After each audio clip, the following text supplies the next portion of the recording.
I mean, obviously it's there. It must be there because I'm talking about it. I must have got these ideas from somewhere. So I don't want to say we're completely bereft. I think there's a lot of good stuff under our culture. These rivers, these healthy rivers of meaning and truth. Yeah. But our culture as a whole does not seem oriented in that direction. And Yeah, therefore not at all all. our culture is going the way of the rapacious king. Eventually, to the degree that we to the parts of the culture that do not connect to that life-giving force, they will fade over time. And if we can connect to some life-giving force and we can uh, do so in a way that is not resigning ourselves to the rule of the tyrant and is not fighting the tyrant, because both of those are still on that lower level. But Mm. if we can grow something better to make the tyrant obsolete, Mm. then maybe we've got something, Yeah, you if know. you can build a palace that's twice as good as the tyrant's palace and bring him out of his stronghold and into a weak position, Hmm. then you can win. Yeah. I think I see what you're saying about nihilism, that nihilism can be freeing. This sounds sort of Nietzschean in that you're yeah, kind of, we're freed. God is dead. The old God is dead. We're freed from the structures and things, and we have to come into something new.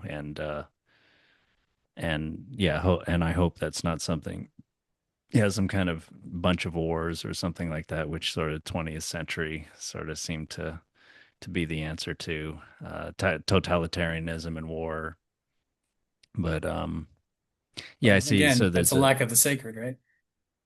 yeah, yeah, It's still war. It's still trying to win one over the other. It's still on that lower level of reality.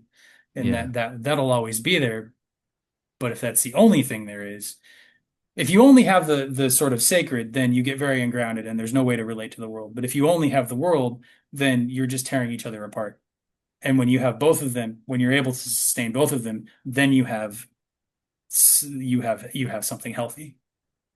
Yeah, yeah, and both Nazism and communism were explicitly atheistic, and but you still need to point to something as something like the sacred, so it can be the the dictator leader, or the sort of patriarchs of communism, or the Führer, and with their occult kind of stuff too.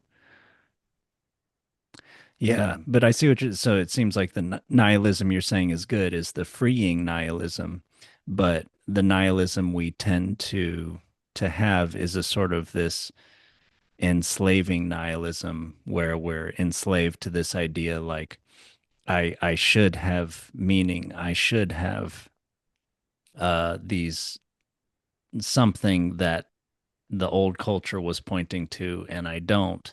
And now I'm just going to throw tantrums about it and be like a little kid, and just kind of do whatever my id tells me, Yeah. do Yeah, whatever I because if want.